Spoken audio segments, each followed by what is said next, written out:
ایک بوڑھا آدمی بلوچستان سے 70 سال سے بکریاں چراتا تھا اور پیسے اکٹھے کر رہا تھا بھی نبی علیہ السلام کا روضہ دیکھنا ہے.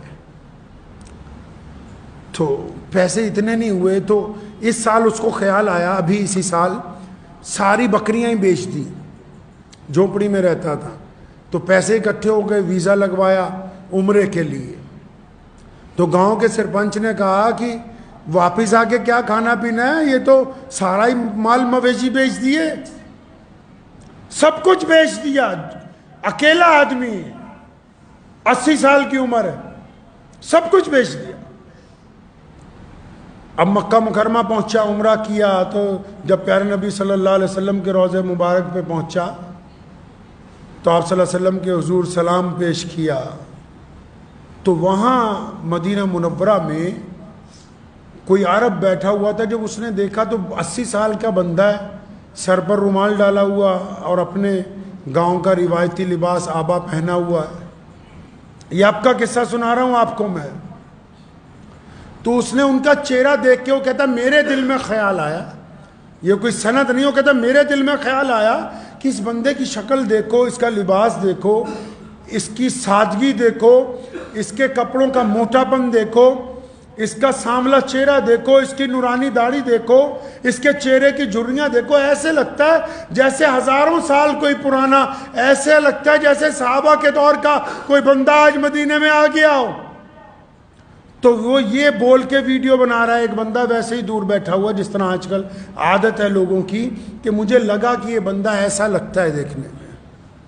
تو اتنی سی بات اس نے کہا کہ وہ ویڈیو پوسٹ کر دی.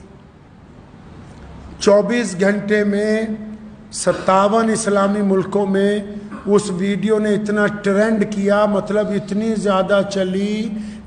زیادہ چلی کہ وہاں کی حکومت کو, وہاں کے گورنر کو, اس بوڑھے آدمی کو ڈھونڈنے جانا پڑا کہ یہ تو رسول اللہ کا مہمان ہے, کہاں ٹھہرا ہوا ہے. وہ تو غریب آدمی تھوڑے سے پیسے ساری بکریاں بیچ کے عمرے کے لیے آیا. دیکھو آج بھی اگر کوئی سیدنا ابو بکر صدیق رضی اللہ تعالیٰ عنہ کی سنت ادا کرتا تو پھر اللہ کیسے دیتے. گاؤں والے پوچھتے تھے واپس آ کے کیا کرے گا. اب وہاں مدینے میں میلہ لگ گیا ہے, لوگ بوڑھے کو ڈھونڈتے پھرتے ہیں. چھوٹے سے کمرے کے چھوٹے سے ہوٹل سے اٹھا کے 7 سٹار میں منتقل ہو گیا ہے.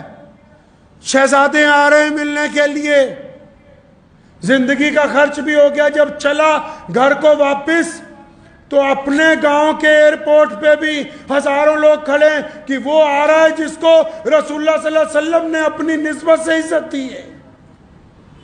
اور ابھی گاؤں نہیں پہنچا, حرمین شریفین کی جو کمیٹی ہے جس کے چیئرمین ہوتے ہیں بڑے امام مولانا عبد الرحمن سدیس, اس کمیٹی میں یہ گفتگو آ گئی کہ ایک ایسا بندہ آیا جس کے لباس سے اور جس کے طرز سے, جس کی سادگی سے کروڑوں مسلمان متاثر ہوئے ہیں. تو انہوں نے لکھ کے حکومت کو بھیج دیا کہ اس کو واپس بھیجو, یہ والا حج ہمارے ساتھ کرے گا. آج بھی اگر کوئی سیدنا ابو بکر کی سنت کو ادا کرے تو اس کو اتنا مرتبہ مل جائے, اور اگر رسول اللہ صلی اللہ علیہ وسلم کی سنتیں ادا کرے تو بندہ کہاں سے کہاں پہنچ جائے. وآخر دعوانا ان الحمدللہ رب العالمین.